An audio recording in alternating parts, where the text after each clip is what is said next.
আমার আজকের গল্প গর্ভবতী। খুব সাবধানে পা ফেল সোনালি। আহা, তোর ছটফটে স্বভাবটা কবে যাবে বাপু? শাশুড়ি মা একটু আদুরে স্বরে বকা দিলেন ওকে। শাশুড়ি নয়, মামুনি বলে ডাকে সোনালি অর্কর মাকে। বিয়ের পরের দিন থেকে ছোটখাটো বিষয়ে মামুনির সাথে মতবিরোধ হলেও সেভাবে ঝগড়া কোনোদিন হয়নি সোনালির। আসলে সোনালি খুব বেশি তর্ক করা পছন্দ করে না। সামান্য ভুলচুক দেখলেও না দেখার ভান করেই থাকে। তাই সোনালি সকলের কাছে খুব বাধ্য মেয়ে বা বাধ্য বৌমা। মামুনি যেদিন থেকে শুনেছে অর্ক বাবা হবে আর উনি ঠাকুমা, সেদিন থেকে তো সোনালির ওপর নিষেধাজ্ঞা বেড়ে গেছে। এমনকি সোনালি কখন কি খাবে তাও ওনার কথা শুনে। ছেলে অথবা মেয়ে এই নিয়ে মামুনির কোনো সমস্যা নেই। ওনার কেবল একটাই কথা, বংশের প্রথম সন্তান, ওনার প্রথম ঠাকুমা ডাক শোনানোর মানুষটা যেন সুস্থ সবল হয়। বাবি মানে অর্কর বাবার সাথে তো এ বাড়িতে ঢোকার প্রথম দিন থেকেই মেয়ে বাবার সম্পর্ক। এই যেমন একটু আগে সোনালি বাবিনকে কানে কানে বলে এলো, মামুনি বিকেলের দিকে ছোট কাকিমার বাড়ি গেলে তুমি আর আমি চালতার আচার খাবো। বাবিন হেসে বলল, ওরে পাগলি, বুড়োর হাড়ে টক সইবে কেন? তবে তোর মামুনিকে লুকিয়ে আচার খেতে তোকে আমি হেল্প করব। অর্ক তো আগে অফিস ফেরত মার্কেট থেকে সোনালির জন্য চিকেন স্যাতে বা ফিশ ফ্রাই টাইপের স্ন্যাক্স নিয়ে আসতো।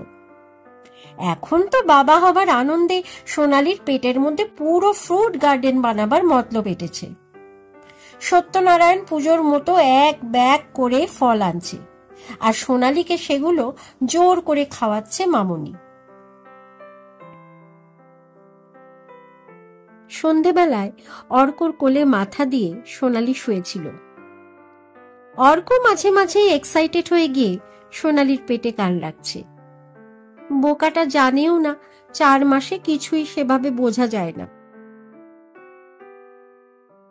বিয়ের পর সম্পূর্ণ নতুন একটা পরিবেশে এসে কি করে যে সকলের সাথে মানিয়ে নেবে সেটাই ছিল সব থেকে আতঙ্কের বিষয় সোনালির কাছে। কিন্তু অর্কদের বাড়িতে এসে সোনালি দেখল সকলেই ওকে মানিয়ে নিচ্ছে। নিজের ভাগ্য দেখে নিজেই গর্ব অনুভব করছে সোনালি।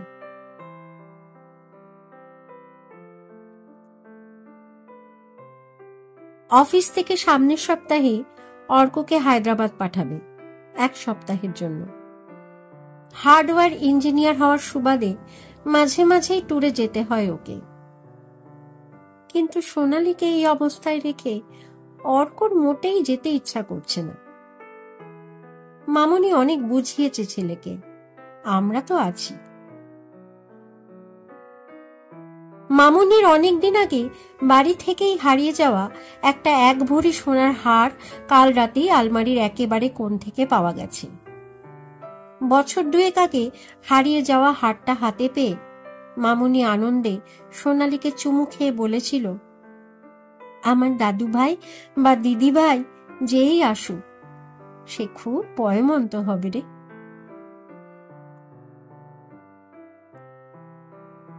অর্ক ট্রলি ব্যাগটা গোছাতে গোছাতে সোনালি বলল, 7 দিন পর তুমি যখন ফিরবে তখন কিন্তু আমাকে একদিন বাইরে ডিনার করাতে নিয়ে যেতে হবে। এসব হেলদি ফুড খেয়ে খেয়ে আমার মুখে চড়া পড়ে গেছে। প্রতিদিন রাতে অর্ক নিয়ম করে সোনালির সারা দিনের খাওয়া দাওয়ার খবর নিচ্ছে। পেন ড্রাইভে 1 গাদা কমেডি মুভি ভরে দিয়ে গেছে, সোনালির যেন কিছুতেই মন খারাপ না হয়। এর মধ্যে একদিন সোনালির বাবা মাও এসেছিল। দেখতে দেখতে কেটে গেল 7 দিন। আজ অর্ক ফিরবে। সোনালীর ভীষণ ইচ্ছে করছিল অর্কর ফেভারিট কোনো ডিশ বানাবে, কিন্তু কিছুতেই মামুনি ওকে রান্নাঘরে ঢুকতে দেবে না। এখন অর্কর ফ্লাইটে ওঠার আগেই ফোনটা করেছিল। হঠাৎ বাবিন ড্রয়িং রুম থেকে চিৎকার করে উঠল। সোনালী কিছু বোঝার আগেই মামুনি বলল, পেটের টাই অপয়া, পৃথিবীর আলো দেখার আগেই বাবাকে খেলো। মামুনি পাগলের মতো কি সব বলছে? অর্কর কলকাতাগামী প্লেনটা ক্র্যাশ করেছে। মৃতের তালিকা এখনো দেয়নি। সোনালীর ভাবার ক্ষমতা প্রায় শেষ। মামুনি সোনালীর পেটে জোরে 1-2 কিল মেরে বলল, মেরে ফেল এটাকে, আমার ছেলেকে খেয়েছে ও, অপয়া অলক্ষণে। কোকিয়ে উঠেছিল 4 মাসের অন্তঃসত্ত্বা সোনালী। ভিতর থেকে ভ্রূণটাও বোধহয় বলে উঠেছিল, ওটা অ্যাক্সিডেন্ট, আমি নিরপরাধ। তারপর ঠিক কি হয়েছিল সোনালীর আর জানা নেই। শুধু যখন চোখ খুলেছিল তখনও নার্সিংহোমের বেডে। চোখের সামনে অর্ককে দাঁড়িয়ে থাকতে দেখেও মনে হচ্ছিল এটা শুধুই ওর স্বপ্ন। বাবিন হাত জোর করে ক্ষমা চাইছে সোনালীর কাছে। উনি নিউজে যে প্লেন ক্র্যাশের খবর দেখেছিলেন সেটা অর্কর ফ্লাইট ছিল না, ওরটা ছিল আরো ঘন্টাখানেক পরের ফ্লাইট।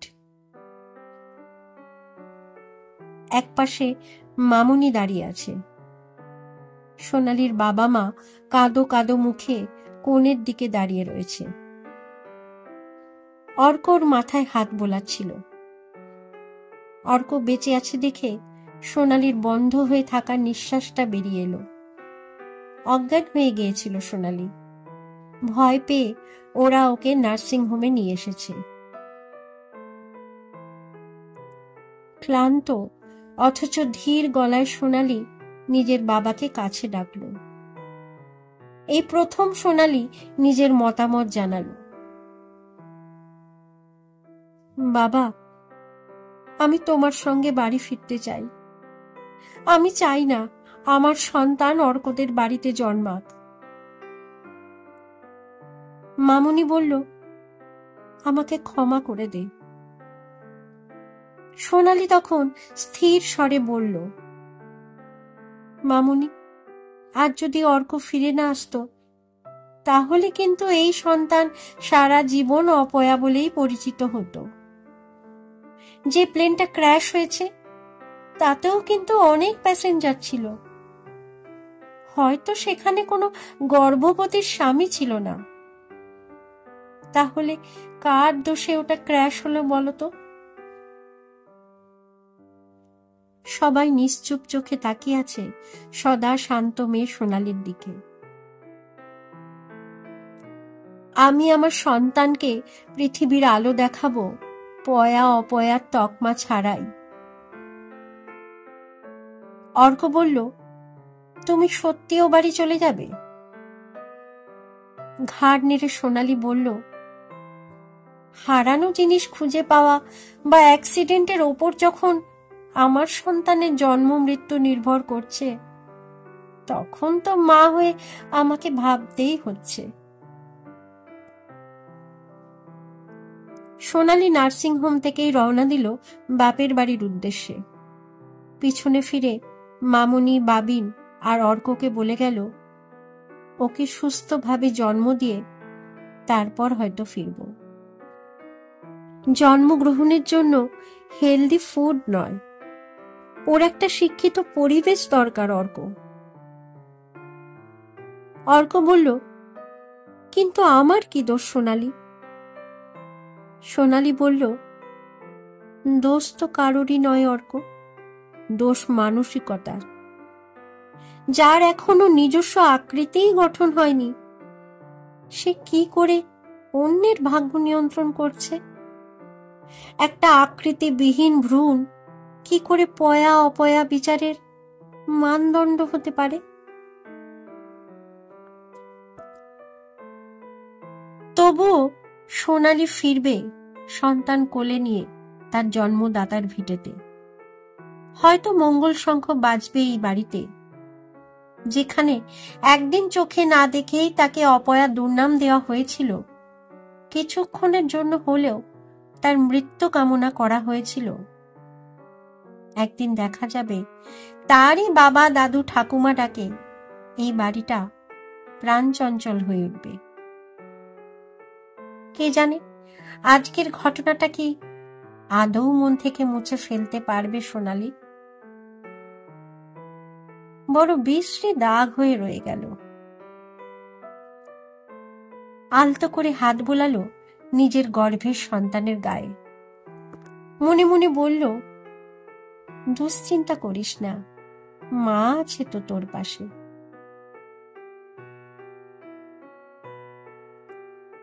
পরিস্থিতির চাপে কোনো কোনো মানুষকে ক্ষমা করতে হয় ঠিকই, ঝকঝকে আয়নার মাঝে ফাটা দাগ হয়ে রয়েই যায়। সোনালি তার সন্তানকে বাবার আদর থেকে যেমন বঞ্চিত করতে পারে না, তেমনি এই ঘটনা ভুলেও যেতে পারে না। মামুনি ডাকে আর সেই আন্তরিকতার ছোঁয়া রাখতে পারবে না ও। সত্যি এমন কত বিশ্রী দাগ অনায়াসেই টেনে দেওয়া হয় মেয়েদের মনে, তাই না?